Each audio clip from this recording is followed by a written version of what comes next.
Hey everybody, how's it going? Welcome to another review here from Toggle Computers. My name is Mike. I wanted to take a second here to address a small issue that I actually encountered with a batch of these. I purchased 5 of these cameras here just recently. Bought a couple of them from Amazon, bought a couple of them from some random website, and got one of them directly from Ubiquiti itself. Just kind of wanted to, buy them from different companies and see if, there was any truth to some of the rumors that were floating around out there. And sure enough, I nailed it right on the head. I actually got 2 bad cameras in the batch of 5, which was incredible. 2 out of 5 DOA is pretty bad in my book. Rarely do I get items that are dead on arrival, so I really felt like this was something I should address and make an actual video for, just to kind of talk about what happened and what I ran into. So when I got the Unifi camera, I had opened up the box and I noticed that something didn't quite look right. There was just a few little things about the actual box. So when I had opened up one of the boxes, I noticed that it looked like everything was there. The package was very clean, and everything appeared to have arrived in good shape. But once I actually opened the box up, I noticed that a couple of them we're missing this little pamphlet. And so this little pamphlet is supposed to come in and be sitting right on top when you first open the package there. Now, I didn't think anything of that. I figured, maybe, since they had shown that on the box they were indeed genuine Ubiquiti products. And so I noticed that the test date on the ones that were, so if you notice there's that little test date right there, I noticed the test dates on the ones that were missing that pamphlet were all from 2019. So I was kind of thinking, and I've actually already returned those 2, so I don't actually have those with me here to show you. But I noticed that, they were both, so I thought, maybe that's just something that was missing in the package. But it turns out actually that those cameras had been previously, and funny enough, these were both Amazon sellers that these came from. So this is what kind of supports my theory of what happened here. So my guess as to what actually happened there was someone had purchased these cameras and then attempted to hook them up and noticed that they were not being detected by the Unifi software, your camera software that you're supposed to be using with these. You install it, you can use it through the cloud key or through one of their servers, or even run it on Ubuntu servers. So I thought, it was really weird, because when I first plugged the camera in, the first camera I tried, which was one that I got directly from Ubiquiti's website, plugged right in, immediately showed up in the camera software, allowed me to adopt it, got an IP address from my .7.1, and everything was fine. I adopted the camera. Boom, within 15 seconds I had the camera installed, and within about a minute it was already loaded and I was getting a live view. And I was like, great, this is just wonderful. I mean, this is exactly what I expected. This is what I paid for.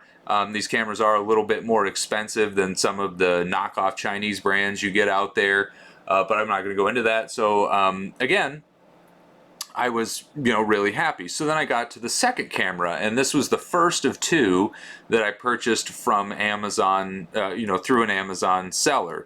So the first thing I noticed, of course, with those 2 were the pamphlet inside was missing. They were from 2019, but here's the kicker.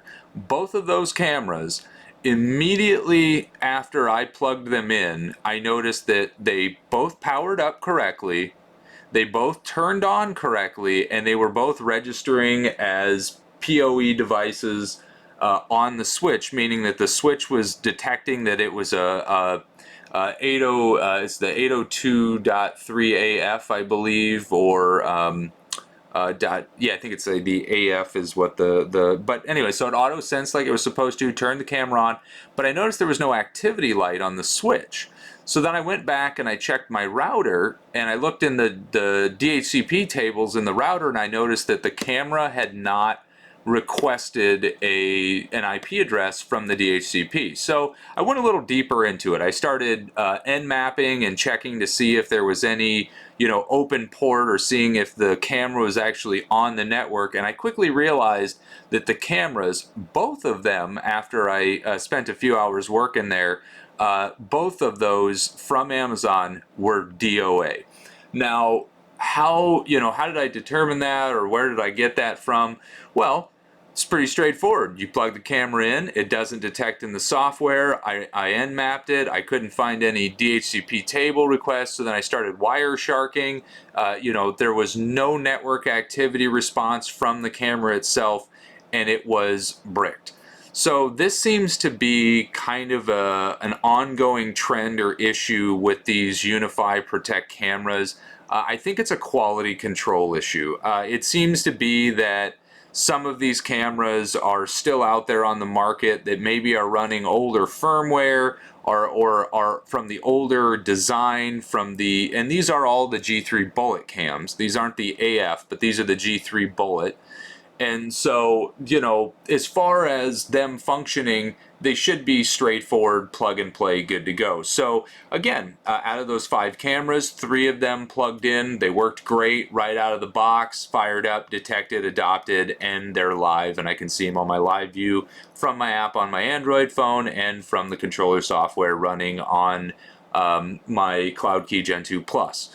So if you purchase one of these cameras, and you purchase a few of them, or you only purchase one of them, and you notice that when you go to plug the camera in, it does not immediately detect it and grab an IP address, box that baby back up and send that camera back home, because you got you got a lemon there. So again, I've been doing some research on this, and I found out that not only are these cameras arriving DOA, but they also have a tendency to fail between 6 months and a year. Some people are reporting they only make it about a month before they're dying. So there definitely seems to be a problem with the hardware in these Unify Protect from the early 2019 and prior models. I don't know about manufacturing dates or exact firmwares or hardwares that they're using in these, but it seems to be that they've noted that there's an issue, and that they're trying to address it with some of the newer models. Again, this is kind of one of those things where I think it's a quality control issue. I don't think this is Ubiquiti developing a bad product. I don't think that the Unify Protect line is bad in any way. I just think that the company that's being sourced to manufacture these cameras is not doing a good job, and they're not building the camera quite as good as the Ubiquiti company is expecting.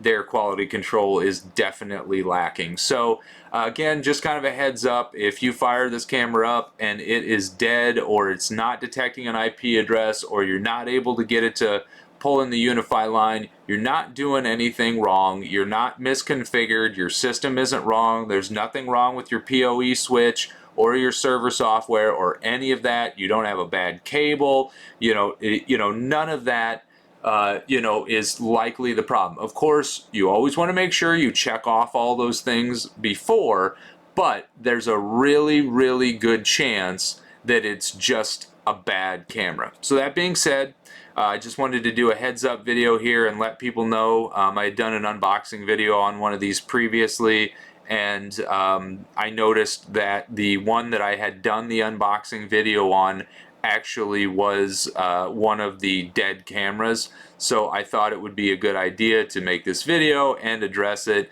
just to kind of let everybody know that this is going on and that you may run into this. So not to worry.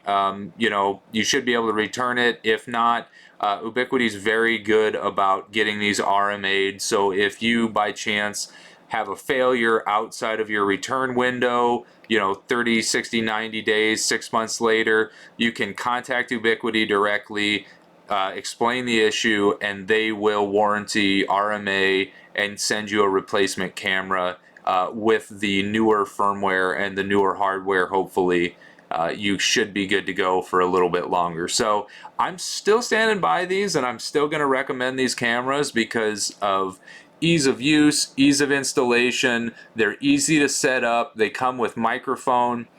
They do have good full 1080p and night vision. They're PoE cameras that are really nice to just plug and go and mount.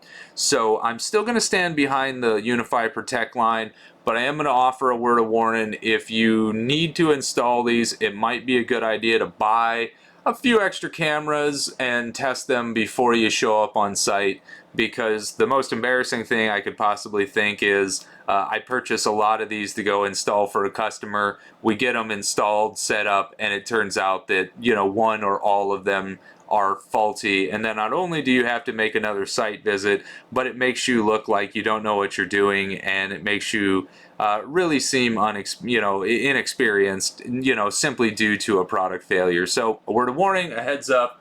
Again, thank you everybody for watching. Appreciate it all. That remember, smash that subscribe button, like, all that jazz. You can contact me if you have any further questions about this. Mike at togglecomputers.com. Feel free. Questions are free. Again, if you have any other interests, comments, concerns, or questions, feel free to reach out. So until next time, thanks for watching, and as always, be safe and enjoy, guys. Take care.